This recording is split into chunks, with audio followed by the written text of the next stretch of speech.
In November 1941, just outside Moscow, Russia, Red Army Junior Lieutenant Nikolai Ivushkin drove a worn-down truck and trailer with a young private named Vasily beside him.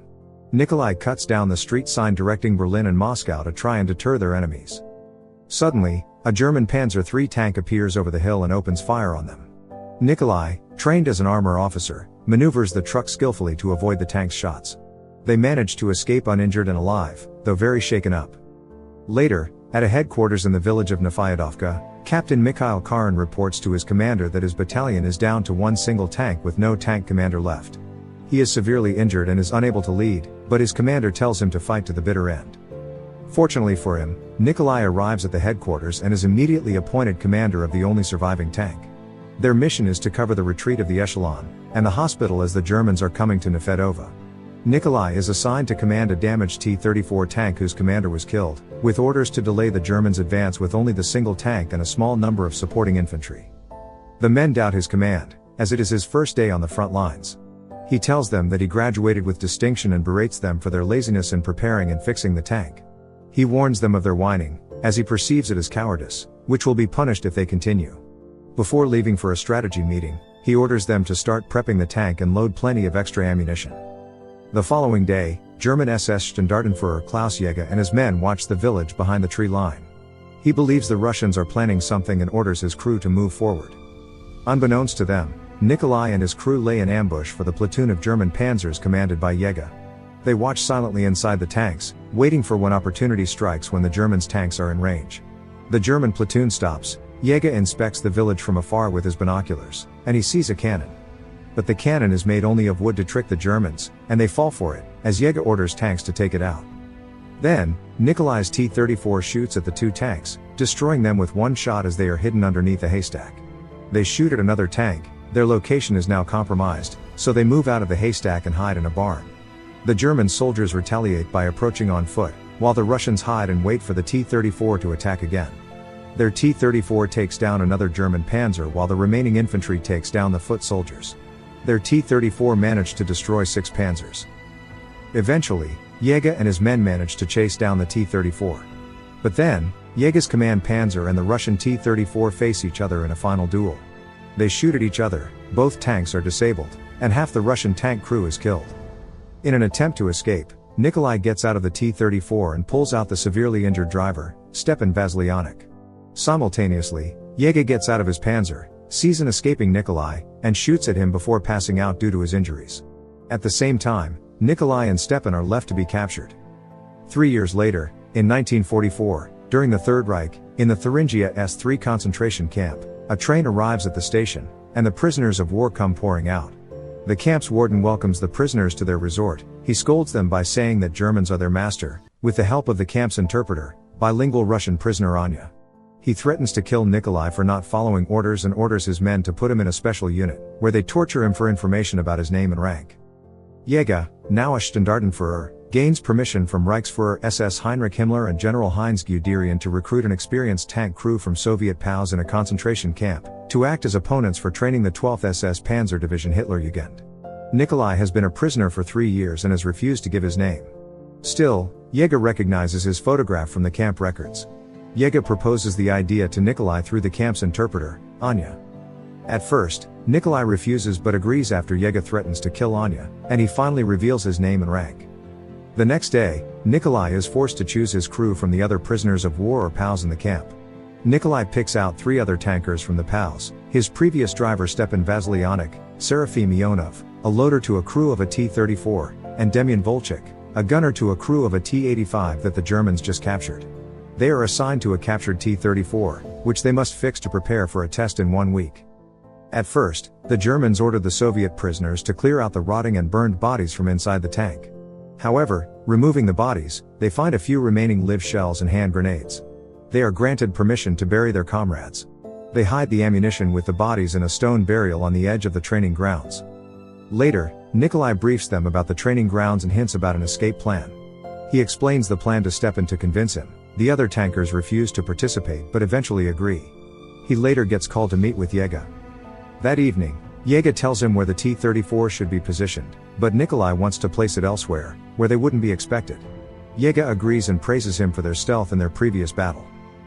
After fixing the T-34, Nikolai and his men show their skill with the tank by driving it around an unbalanced terrain in circles.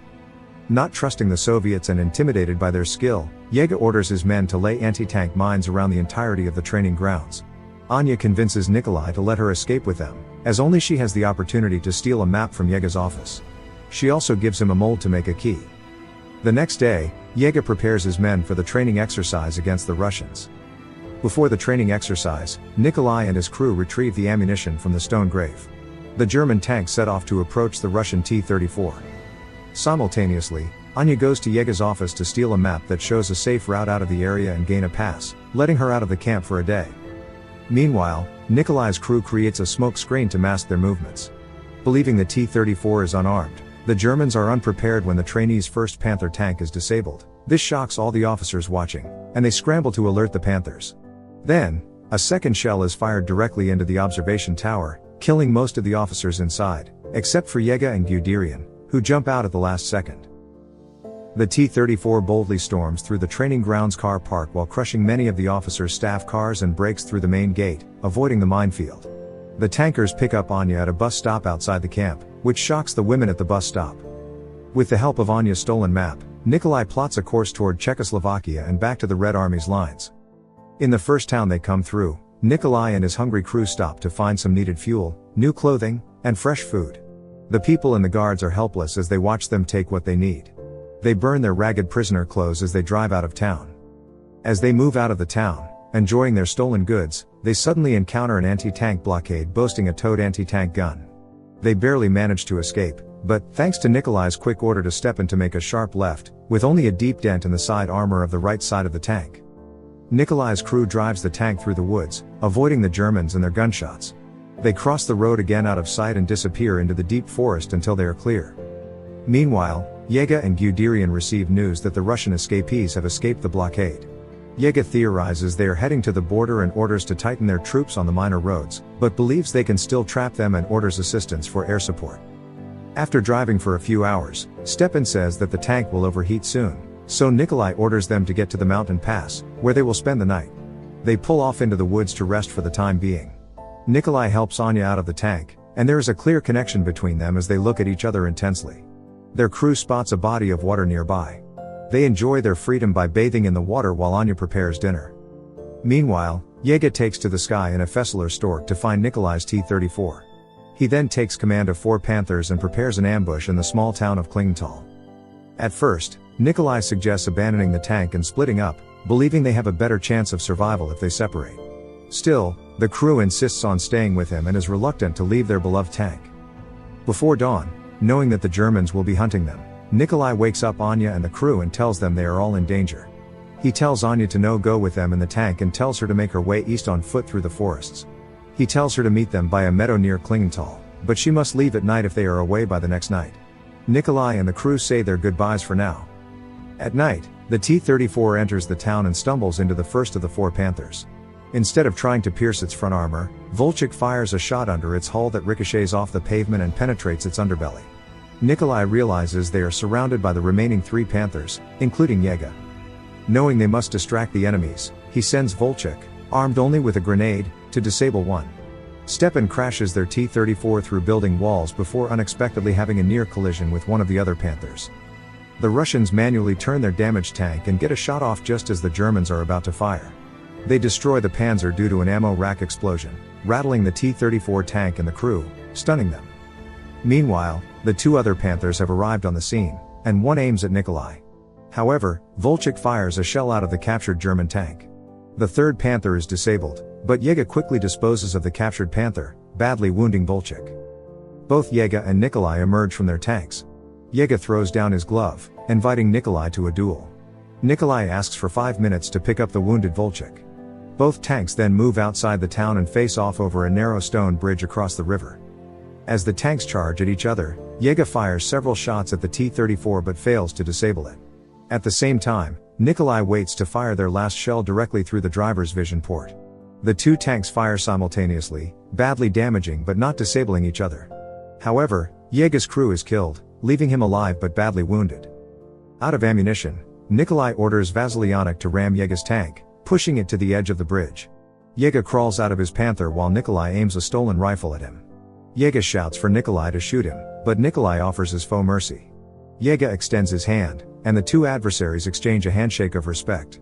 Nikolai tries to pull Yega to safety, but Yega lets go, allowing himself to fall to his death as his Panther tips over the bridge and plummets into the river.